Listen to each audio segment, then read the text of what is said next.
Hello दोस्तों, स्वागत है हमारे ई प्लेटफॉर्म बिहारी स्कूल पर। नया लुक, नया दिन, थोड़ा बाल वाल आज कटिंग करा लिया है। तो स्वागत है आपका हमारे बिहारी स्कूल पर। आपको पता ही है कि एकेडमिक एजुकेशन दे रहे हैं हम लोग फ्री बिहार के बच्चों के लिए, बोर्ड के बच्चों के लिए। तो उसी सिलसिले में हम लोग ने स्टार्ट किया था कौन सा, ये पॉलिटिकल साइंस अपना स्टार्ट किया है, सिविक्स स्टार्ट किया है। तो उसमें 2 चैप्टर मैंने पढ़ा दिया है, सारे नोट्स भी प्रोवाइड करा दिए हैं आपको एक्सप्लेनेशन के साथ। अब बच्चों बात है कि अब हम आज जो पढ़ने जा रहे हैं, तीसरा चैप्टर हम लोगों का, किताबें खोल लें अपने और देख लें।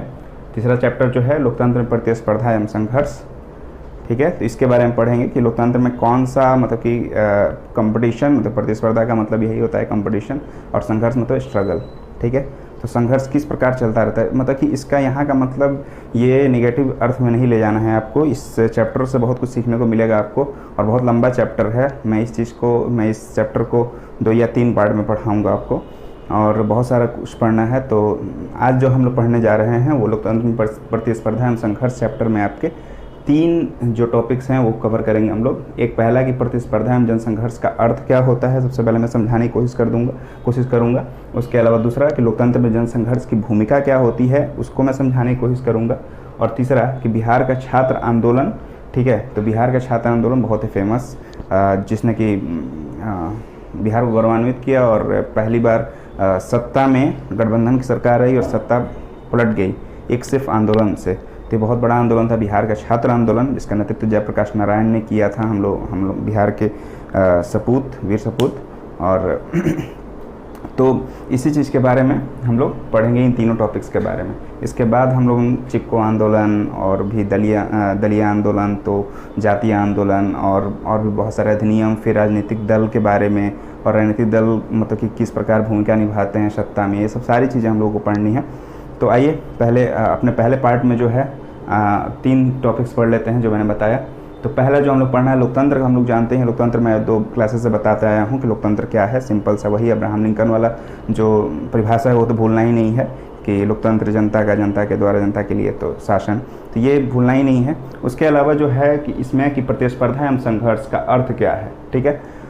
तो प्रतिस्पर्धा या जन संघर्ष, यहाँ पे वो कंपटीशन, वो वाला गंदा मतलब कि जो नेगेटिव कंपटीशन होता है वो कंपटीशन नहीं बात करने की हो रही है कि मार धाड़ या मतलब कि लूट खसोट, ये सब कुछ नहीं है। बस ये बात है सिर्फ और सिर्फ एक लाइन में मैं बताने की कोशिश करूँ तो बस एक ही है कि सत्ता में जो सत्ताधारी हैं, मतलब कि अभी जो केंद्र सरकार में बैठी हुई, चाहे राज्य सरकार में जो सरकार बैठी हुई है, उसके बीच और जो लोग सत्ता में नहीं हैं, मतलब कि जो लोग सत्ता में साझेदारी करने की, अपनी सत्ता हासिल करने की या उसमें साझेदारी निभाने की कोशिश कर रहे हैं, ठीक है, मतलब कि प्रत्यक्ष रूप से भी हो सकता है, अप्रत्यक्ष रूप से भी हो सकता है। तो उन दोनों के बीच में जो संघर्ष है, उन दोनों के बीच में जो चलता रहता है खींचातानी कि मैं लुभा दूं जनता को, और लोकतंत्र ये मतलब कि पॉजिटिव ये है कि पॉजिटिव वाइब्स होते हैं, तरंगे आती हैं इससे, कि इससे ज़्यादा से ज़्यादा जनता का ही लाभ होता है, ठीक है। तो यही है मतलब कि प्रतिस्पर्धा एवं जनसंघर्ष का अर्थ। अब क्या होता है कि जब संघर्ष हो रहा होता है सत्ताधारी और सत्ता में जो आना चाहते हैं उनके बीच, तो क्या होता है इसमें बहुत सारे मतलब सारे लोग, करीब तो सारे लोग ही, जैसे कि भारत सबसे बड़ा लोकतंत्र है, सभी लोग ही 326 जो हम लोग का आर्टिकल बोलता है कि मताधिकार है हम लोगों को, तो वो चीज़ तो हम लोग सभी लोग सत्ता में साझेदारी करते हैं। लेकिन कुछ लोग होते हैं प्रत्यक्ष रूप से, जैसे राजनीतिक दल प्रत्यक्ष रूप से भाग लेते हैं इसमें, और कुछ लोग अप्रत्यक्ष रूप से भी, जैसे कि दबाव समूह, ठीक है। आपके पिछले जो टॉपिक था, पिछला जो ये था लेसन था, उसमें दबाव समूह के बारे में भी मैंने बहुत कुछ पढ़ाया, आपको बहुत कुछ बताया, एक्सप्लेन किया है क्वेश्चंस में। तो दबाव समूह वगैरह, तो ये सब सारी चीज़ें जो है अप्रत्यक्ष रूप से भाग लेती हैं किसमें, अपने क्या बोलते हैं, जनसंघर्ष में, या जो प्रतिस्पर्धा होती है लोकतांत्रिक प्रतिस्पर्धा। और इससे मैंने बोला कि सब इससे लाभ ही है, इससे हमेशा क्या होता है, जनता को लाभ होती है, लोकतंत्र मजबूत होता है, ठीक है। तो आप समझ गए होंगे कि प्रतिस्पर्धा और जनसंघर्ष क्या है। उसके अलावा अब लोकतंत्र में जनसंघर्ष की भूमिका क्या है, वही चीज़ कि लोकतंत्र में जनसंघर्ष की भूमिका हमेशा से, मतलब कि जब से हम लोग आज़ाद हुए उसके बाद से ही धीरे धीरे जब मतलब कि ज़रूरत आई, ठीक है, जब ज़रूरत पड़ी किसी भी चीज़ का, मतलब कि जो भी कभी लगा कि ये चीज़ मतलब कि हमारे लोकतंत्र से लोकतंत्र में चाहिए या लोकतंत्र में जोड़ने की ज़रूरत है, चाहे मतलब कि हरित क्रांति के समय हो या श्वेत क्रांति के समय हो, मतलब 1960 के करीब जब हम लोग का उत्पादन क्षमता घट रहा था, तो उस समय मालूम हुआ कि किसानों को लाभ देने के लिए, मतलब किसानों की उत्पादकता कैसे बढ़े, तो इसके लिए भी संघर्ष हुआ, इसके लिए भी एक आंदोलन चला, उसके लिए भी एक क्रांति आई, हरित क्रांति। तो वहाँ से ही स्टार्ट है 1947 से, जब से हम लोग ये हुए हैं। उसके बाद 1947 के बाद आप लोग देखते हैं कि मतलब वल्लभ भाई पटेल पूरा सारे प्रांतों को एक करते हैं, ठीक है, एक करते हैं, तो एकता का वो चलाते हैं। तो ये भी संघर्ष ही था। तो ये संघर्ष चलता रहता है, ये पॉजिटिव चीज़ है, ठीक है, ये सकारात्मक चीज़ है लोकतंत्र के लिए। तो लोकतंत्र में भूमिका बहुत बड़ी है जनसंघर्ष की। जब तक जनसंघर्ष होता रहेगा तब तक लोकतंत्र जीवित है, ठीक है। तो जब जरूरत पड़ेगी तब क्या होगा, संघर्ष होगा, जनसंघर्ष होगा। जब कमी आएगी किसी भी समाज में, किसी समाज के द्वारा एक जनसंघर्ष स्टार्ट होगा, ठीक है, लोगों का संघर्ष स्टार्ट होगा और उस पर बात होगी, उस पर सरकार बदलेगी, कभी सरकार गिरेगी, कभी सरकार मतलब कि बनेगी, तो ऐसा चलता रहेगा। तो ये लोकतंत्र के लिए अच्छी चीज़ है। तो सबसे पहले जो प्रत्यक्ष रूप से एक सिर्फ हिंट दे रहा हूँ मैं कि जो प्रत्यक्ष रूप से जो जनसंघर्ष की वो होती है, वो 1900 कब होती है, 1977-78 में, जब 1975 में जब आपातकालीन शासन आता है इंदिरा गांधी सरकार में, और उसके बाद 1977-78 में जनता सरकार आती है। तो यहाँ पे देखने को मिलता है कि एक जनसंघर्ष के द्वारा क्या होता है, लोकतंत्र में मतलब कि सत्ता जो है, सत्ता और सत्ताधारी के बीच, सत्ताधारी और सत्ता के साझेदारों के बीच में जो संघर्ष होता है, उससे लोकतंत्र का लाभ होता है और लोकतंत्र में बहुत बड़ा चेंजिंग आता है। वहीं पे आता है 76वां आपका 42वां संविधान संशोधन 1976 का। तो बहुत सारे चेंजेस आते हैं उसके बाद। अब हम लोग बात करते हैं जो तीसरा टॉपिक है हम लोगों का, कि बिहार का छात्र आंदोलन, और ये कि उसमें हम लोग 3 टॉपिक्स पढ़ेंगे। इसको अच्छे समझने की कोशिश करें। बिहार का छात्र आंदोलन बहुत बड़ा ब्रॉड टॉपिक है और इसको समझना बहुत अच्छी चीज़ है। देखिए हम लोग का इंस्टीट्यूट जो है ये सिर्फ और सिर्फ पढ़ाने में ये नहीं करता। आपकी सोच, आपका जो सोचने का तरीका है वो हमसे भी कहीं बेहतर हो जाए, उस चीज़ को आप उस तरह से सोचें। सिर्फ ये आप कहानी की तरह मत पढ़िएगा। बिहार का छात्र आंदोलन बहुत ही ज़बरदस्त आंदोलन है और बहुत कुछ सीखने को मिलता है यहाँ से। तो किस प्रकार जब मतलब कि जब अगर प्रॉब्लम आती है समाज में, चाहे जब भारतीय समाज में कोई अगर पिछड़ा वर्ग या पिछड़ी जाति या पिछड़ा कोई भी समाज अगर जब भी संघर्ष करेगा तो वो जनसंघर्ष में ही बदलेगा और कहीं ना कहीं सत्ता पर ये क्या बोलते हैं, असर डालेगा। तो इस बिहार के छात्र आंदोलन को हम लोग को 3 हिस्सों में पढ़ना है। एक तो इंदिरा गांधी सरकार के बारे में पढ़ना है और उसकी परिस्थितियाँ। देखिए कोई भी संघर्ष होता है तो उसके पीछे जो होती हैं 2-4 साल पहले बहुत सारी चीज़ें चल रही होती हैं, ठीक है। कहीं ना कहीं सरकार बहुत सारे मुद्दों पर विफल हो गई होती है, तब भी जनता त्रस्त हो जाती है और उसके बाद जनसंघर्ष स्टार्ट होता है। तो उसके बारे में पढ़ेंगे पहली बात। फिर दूसरा कि जयप्रकाश नारायण के नेतृत्व में, जयप्रकाश नारायण के बारे में कुछ पढ़ेंगे कि जयप्रकाश नारायण ने आह्वान किया तो जयप्रकाश नारायण के नेतृत्व में क्या क्या हुआ, कैसे आंदोलन चला। उसके बाद पढ़ेंगे जनता पार्टी की सरकार कैसे आई और कब तक रही। तो इन 3 चीज़ों के बारे में हम लोग बिहार के छात्र आंदोलन पढ़ेंगे।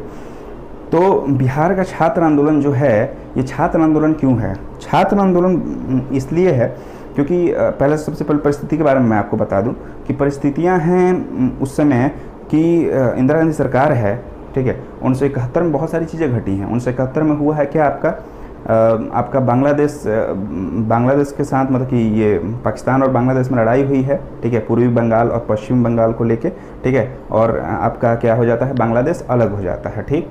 तो बांग्लादेश को अलग करने में भारत का बहुत बड़ा सहयोग है। आप लोगों को शायद मालूम होगा, नहीं भी मालूम होगा तो जान लीजिएगा। 1971 में युद्ध होता है जहाँ पे कि भारत मदद करता है बांग्लादेश की। मदद क्यों करता है? मदद इसलिए करता है क्योंकि जब युद्ध हो रहा होता है पाकिस्तान और बांग्लादेश में, तो बांग्लादेश से बहुत सारे शरणार्थी, बहुत सारे लोग जो हैं बंगाल के माध्यम से, मतलब जो अपना बंगाल है, पश्चिम बंगाल, कोलकाता, वहाँ से और आसाम से, नॉर्थ ईस्ट से बहुत सारे जो शरणार्थी हैं हमारे भारत में प्रवेश कर रहे होते हैं। तो वहाँ की स्थिति जो है विकट होती जा रही होती है। उन राज्यों की स्थिति जो होती है, बाउंड्रीज पे जो राज्य स्थित होते हैं, उनकी स्थिति बिगड़ रही होती है। दूसरी चीज़ कि 1972 में क्या होता है, 1971 में एक और चीज़ होता है कि गरीबी हटाओ का नारा आता है इंदिरा गांधी सरकार में, और 1972, 73, 74 में कुछ ऐसा कुछ नहीं होता है, गरीबी हटाओ का नारा दे दिया जाता है, लेकिन अब होता है गरीबों को ही, मतलब कि ज़्यादातर लोग गरीब होने लगते हैं, मतलब गरीब होने लगते हैं इन द सेंस कि मानसून उसी समय ये हो गया होता है कि मानसून नहीं प्रॉपर ढंग से हुआ रहता है, मतलब बारिश अच्छे ढंग से नहीं हुई होती, मतलब खाद्यान्न की आपूर्ति बढ़िया से नहीं होती है,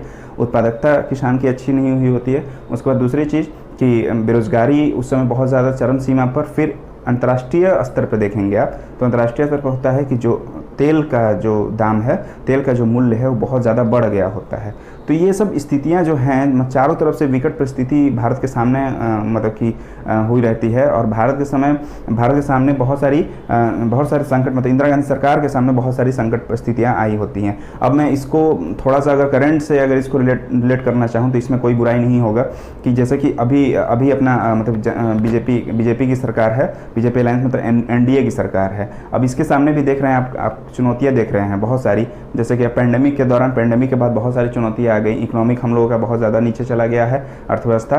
फिर उसके बाद हम लोग देख रहे हैं तेल के दाम भी मतलब कि वैसे ही इंटरनेशनल स्तर पर बढ़ रहे हैं। फिर सारे चीज़ों के दाम बढ़ रहे हैं। फिर खाद्यान्न आपूर्ति तो अच्छी हुई है, इसमें कोई ये नहीं है, लेकिन फिर भी किसानों के लिए बहुत सारी प्रॉब्लम्स है, और किसानों को लेकर भी आंदोलन चल रहे हैं, और बहुत सारे आंदोलन चल रहे हैं। छात्रों ने भी आंदोलन किया है अभी भी।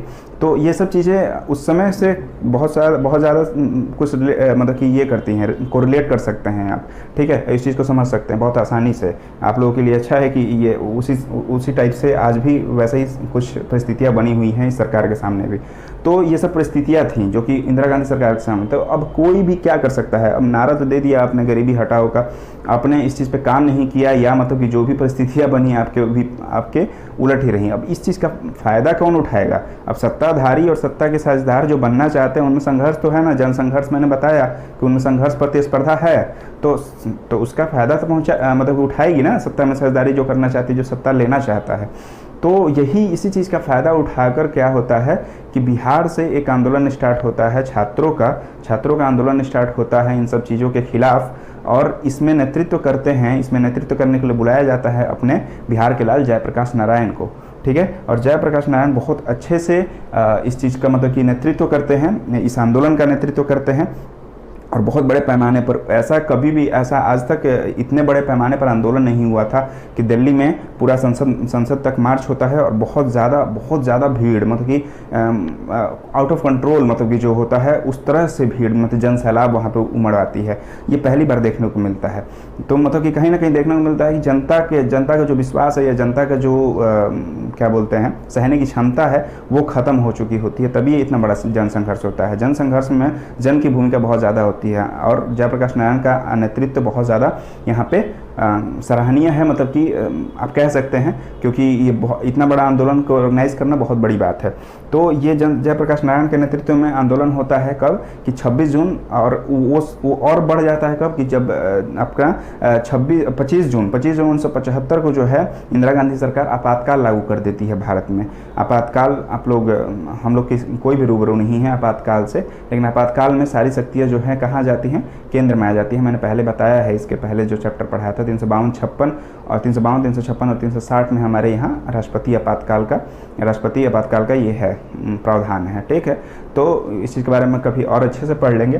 तो वही आपातकाल लग जाता है 25 जून 1975 को, ठीक है। सारा कुछ बंद हो जाता है, सारा कुछ मनमानी ढंग से होने लगता है। सारे जो नेता होते हैं, नेतृत्व जो कर रहे होते हैं जयप्रकाश नारायण, और सारे जो नेता होते हैं सबको जेल में डाल दिया जाता है, और सारा कुछ जो है शक्तियाँ केंद्र सरकार के पास निहित हो जाती हैं, ठीक है। इसके बाद ये आंदोलन मतलब फिर भी चलता रहता है। जनता को समझ में आ जाता है कि ये सरकार जो है विफल है, तभी इतना क्रूर जो है तरीका अपना रही है इसको दमन करने का। ब्रिटिश राज ज़्यादा दूर गया नहीं था, 25 साल ही हुए थे हम लोग आज़ाद होते हुए। तो सब लोग को पता था कि भाई ब्रिटिश राज में भी ऐसा ही होता था, आंदोलन को पूछने के लिए आपातकाल लागू कर दिया जाता था और सबको जेल में डाल दिया जाता था। तो इस प्रकार जयप्रकाश नारायण नेतृत्व में आंदोलन होता है। उसके बाद 1975 में जब ये हो जाता है, आपातकाल लागू हो जाता है, तो उसके बाद 2 साल बाद 1977-78 में, मतलब वही 1977-78 में पहली बार जो होती है गठबंधन की सरकार आती है, ठीक ठीक है, मतलब कि गठबंधन की सरकार आती है और वहाँ पे जनता सरकार बनती है। तो पहली बार कांग्रेस जो है सत्ताधारी जो है और सत्ता की साझेदारी में जो भाग लेने वाले होते हैं उनके संघर्ष में सत्ता के साझेदार जो होते हैं, जो मतलब कि जनता पार्टी सरकार होती है, वो कांग्रेस को हरा पाती है और कांग्रेस सत्ता से हट जाती है। लेकिन इसका असर बहुत ज़्यादा नहीं होता है। इसका असर बहुत ज़्यादा इसलिए नहीं होता है क्योंकि 1980 में फिर से आप देखेंगे कि इंदिरा गांधी सरकार वापस आ जाती है। तो इस प्रकार मैंने इन तीन चीज़ों को बहुत सरल भाषा में बहुत अच्छे से आपको मैंने समझाया है। अब अगला जो पार्ट होगा हम लोगों का, बहुत सारे आंदोलन के बारे में हम लोग पढ़ना है। जैसे कि बिहार का छात्र आंदोलन हम लोग पढ़ लिया, अब हम लोग पढ़ेंगे आगे चल के चिपको आंदोलन पढ़ेंगे, फिर जातीय आंदोलन कुछ हैं, ठीक है, और कोई पैंथर करके कुछ है महाराष्ट्र में, वो एक आंदोलन है। उसके बाद फिर कुछ एक अधिनियम है, ठीक है, कोप्टा करके। और उसके अलावा हम लोग पढ़ेंगे राजनीतिक दल के बारे में, राजनीतिक दल की भूमिका के बारे में। तो फिर अगले पार्ट में हम लोग मिलते हैं, ठीक है। तब तक आप लोग इस वीडियो को देखिए और एंजॉय कीजिए। चलिए।